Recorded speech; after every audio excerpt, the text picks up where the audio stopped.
আসসালামু আলাইকুম। আপনারা সবাই কেমন আছেন? আশা করি ভালো আছেন। তো গ্রাম থেকে ঢাকা আর উদ্দেশ্য ছিল কিছু কেনাকাটা করার জন্য, কারণ ভিডিও করি তো কিছু জিনিস প্রয়োজন, এই কারণে আসছিলাম কেনাকাটা করার জন্য। তো কোটা আন্দোলনের কারণে এখন বর্তমান বাহিরে বার হইতেই পারতেছি না, কারণ আজকে পুরা শাটডাউন করে রাখছে। দোকানপাট, অফিস আদালত সবকিছুই বন্ধ। আর পাশাপাশি বিশেষ করে ইন্টারনেট কালেকশনটাও খুব স্লো চলতেছে। বিশেষ করে যাদের ওয়াইফাই আছে বাসায় তারাই শুধুমাত্র আপনার ফেসবুক বা যত ধরনের আছে সবকিছু আপনার সোশ্যাল মিডিয়া দেখতে পারবেন। তো ওয়াইফাই থাকা সত্ত্বেও আপনার এখন বর্তমান লোডশেডিংটাও বাড়ায় দিছে। মনে করেন যে আগে লোডশেডিং ঢাকা শহরে খুব কম ছিল, তো এখন এই আন্দোলনের কারণে লোডশেডিংটাও এখন প্রচুর পরিমাণ বেড়ে গেছে।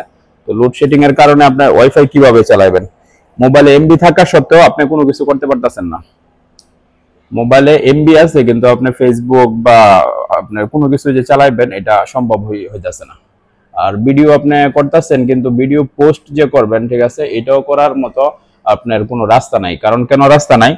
আপনি বাসায় আসতে হবে, বাসায় আসার পরে যদি কারেন্ট থাকে তাহলে আপনি ভিডিও পোস্ট করতে পারবেন। এছাড়া ভিডিও যে পোস্ট করবেন এটাও সম্ভব হইতাছে না এই কোটা আন্দোলনের কারণে। প্রচুর পরিমাণ সমস্যার মাঝে এখন বর্তমান বাংলাদেশে যারা ফেসবুক চালাইতেছে বিশেষ করে তাদের জন্য ফেসবুক, ইউটিউব কোনো কিছুই বর্তমান চলতেছে না। মোবাইলে এমবি আছে ভরপুর, কিন্তু আপনি ডাটা ওপেন করা সত্ত্বেও কোনো কিছুই আপনি একটা মেসেজ যে একজনকে করবেন এটাও সম্ভব হবে না। এরকম পরিস্থিতি বর্তমান চলতেছে। আর ঢাকা শহরে যারা ঢাকা সিটির মাঝে আছে, লোডশেডিং নাই বললেই চলে। আমাদের ঢাকার মাঝে লোডশেডিং নাই বললেই চলে, কিন্তু এই কোটা আন্দোলনের কারণে এখন বর্তমান লোডশেডিং এর বৃদ্ধিটাও বাড়ায় দিছে। কারণ রুমের ভিতরে যাদের ওয়াইফাই লাইন আছে তারাও যেন আপনার ওয়াইফাই কোনো কিছু দেখতে না পারে, এই না করতে পারে, ঠিক আছে। এখন বর্তমান এরকম পরিস্থিতি চলতেছে। তো আজকে মূলত ইচ্ছা ছিল সকালবেলা যে একটু বাইরে যাব কিছু কেনাকাটা করার জন্য, তো এটার হয়ে উঠলো না। কারণ সকাল থেকেই আর কি নিউজে আসছে আপনার পুরা বাংলাদেশ আর কি শাটডাউন, আর ঢাকা শহরে বর্তমান প্রচুর পরিমাণ আন্দোলন আর মারামারি চলতেছে। তো এই রকম মারামারির ভিতরে মানে চিন্তা ভাবনাই করলাম যে না যাওয়াটাই ঠিক হবে না, কারণ মার্কেট সবকিছুই বন্ধ। আপনি গিয়া কি করবেন? এরকম পরিস্থিতির মাঝে এখন বর্তমান ভিডিও বানানিও খুব টাফ হয়ে যেতেছে। যারা ব্লগার আছে তাদের জন্য তো খুব হেভি টাফ।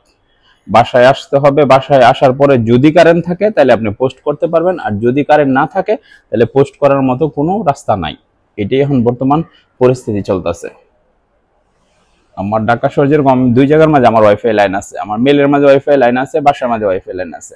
এখন বাসার মাঝে প্রায় সময় এসে দেখতেছি যে আপনার কারেন্টের লোডশেডিং চলতেছে। তারপরে আবার মেলের মাঝেও মোটামুটি কারেন্টের লোডশেডিং চলতেছে, যে জিনিসটা আগে ছিল না। এখন কোটা আন্দোলন স্টার্টিং হওয়ার পর থেকে এই আপনার লোডশেডিংটা এখন বর্তমান বাইরে গেছে। কি আর করা, দেখেন পরিস্থিতি খুবই খারাপ, যা বলার বাহিরে। তো ভালো থাকবেন, সুস্থ থাকবেন, ইনশাল্লাহ আবারও দেখা হবে।